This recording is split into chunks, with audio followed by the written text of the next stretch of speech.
It is time.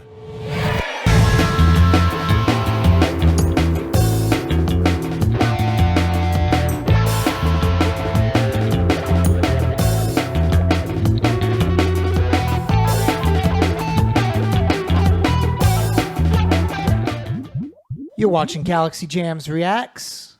I'm Mike, here with EJ and our very special guest, Gabriel Marin from Consider the Source. Gabe, how you doing, man? Thanks for listening to music with us today. Hey, man. Thanks for having me. Today, we're going to be listening to Flamingosis. Flamingosis, a.k.a. Aaron Velasquez. His name actually comes from a freestyle frisbee move that his father invented. He's based in New Jersey, and he's one of my favorite electronic music producers because he does nothing but net. You know, I don't know what freestyle frisbee is. I guess it's kind of like ultimate frisbee. Freestyle frisbee. Okay, words put together. So there's disc golf. You've heard disc golf, yeah? Right? So freestyle frisbee. I've only heard of disc golf because of we played music festivals with hippies, and hippies like disc golf. Yeah, it was kind of a thing. I think freestyle frisbee. I think is a kind of a thing that was in a way. It's like done on an open field. No, that's ultimate frisbee. Yeah, I don't know. What so no, I'm thinking is. of the wrong thing. So freestyle frisbee. Don't know. Maybe we will look up that and then also the Plumbus thing after. Yeah. So anyway, what I really like about him is that his albums are really good all the way through. I know that when I press play on any of his albums, it's nothing but net the whole entire time. Brings really chill, relaxing vibes, like, a pool party type of thing. And so this album, Bright Moments, was released in 2016, and this is Flamingosis with his song Sunset Park. Bright Moments is a Rashawn Roland Kirk album. He's a jazz saxophone player who's one of my favorite guys. Bright Moments is definitely worth a listen.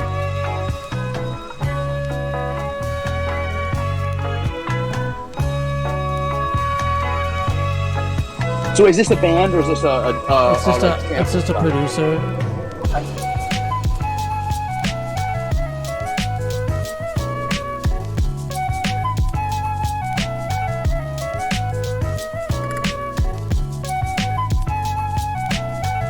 Yeah, I mean, I remember when I was in high school and stuff a long time ago, hanging out with the hip hop heads, and they would play like instrumental hip hop stuff for me, and it had a sound like this sort of.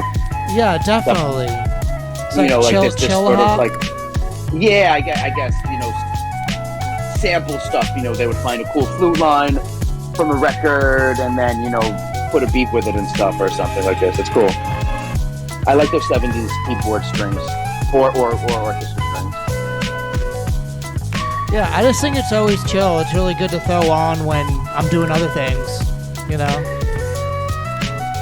I don't really, that's the thing, is I miss I don't really have much background music. Most of the music I put on is always just like... really active stuff. Yeah.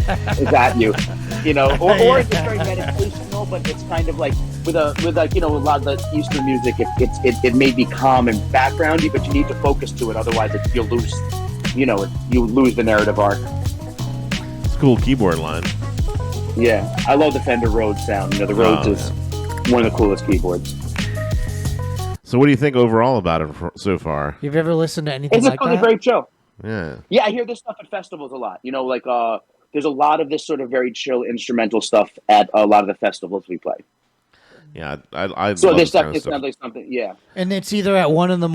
or like 6 a.m. Honestly, at a lot of places, kids are into surprisingly chill music sometimes. I remember playing a couple festivals and seeing stuff like this on like main stage 7, 8 o'clock. I'm like, oh, this is surprisingly bombastic for electronic music. Yeah, he's actually a really popular artist. He went on tour with Pigeons playing ping pong, but that was the closest I ever saw to him, going into that jam band scene. Yeah, never really did. Festivals. There's a big EDM festival crossover. We played Electric Forest, which was far out, and that was all, once to say the least. All far out to say the least. That place is a madhouse in the best way possible. Great, yeah. Let's jump back into it.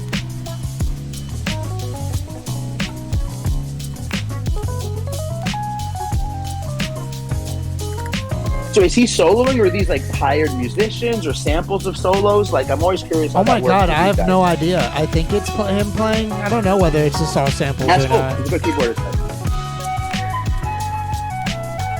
I think he produces his own music. I don't think it's samples, but I'm not sure. And the reason why is because I listen to a lot of sampled music, and a lot of them aren't on major music distribution platforms because they just can't. But all of his Right, music clear is. example. Right, but all of his Okay. music is. But like, yeah, like that little string wash, like that was very 70s sound. Like, I wonder if that's something he took from an old album, or he made and produced to sound like that. You know, because that would be cool if there's the latter. I also like his simplistic vector album art.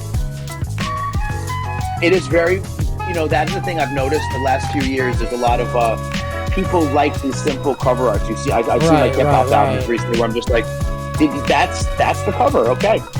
You know what I'm saying? I think like, Mike likes it just because it looks like him. Oh. Yo, Mike, are you Flamingosis? Yes, this is all about me. But yeah, I like the bright moments though. Is the Rashawn Roland Kirk stuff is really great. If you haven't checked that out, you should check that out. Yeah, I definitely will. And all his albums are like that. They're just one long lazy river. Yeah, you can just throw it on and then like not pay attention to it. And you know that Like how it brought it's it not to going the to fail ocean. you. Brought Yeah. it to the ocean, like kind of faded out. That was pretty sweet. I like that, man. That's great. That was definitely something I'd love to put on. Like, it's good driving music. It's good kind Or of just dinner music. dinner like when you're music, eating. or people are over and having a good time, and you just want to put something on and pay attention to it, but not pay attention to it. I like that Good. you said you made the distinction between active and passive music, Gabe, because I have this album on vinyl, and my vinyl record collection is separated between passive and active. Like That's a cool way of breaking it up. yeah, That's because cool. I have music that like I'll throw it on when like I want to like focus on the music and have an experience, and then I have it when I'm like there's a lot of people and I want people to ignore it essentially and to facilitate the party.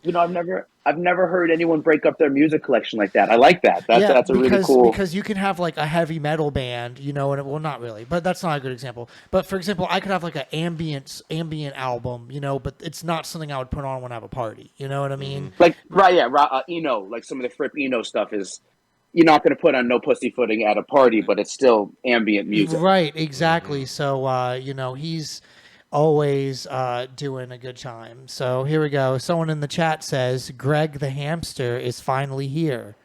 Hi, Greg. What's up? The bringer of melody.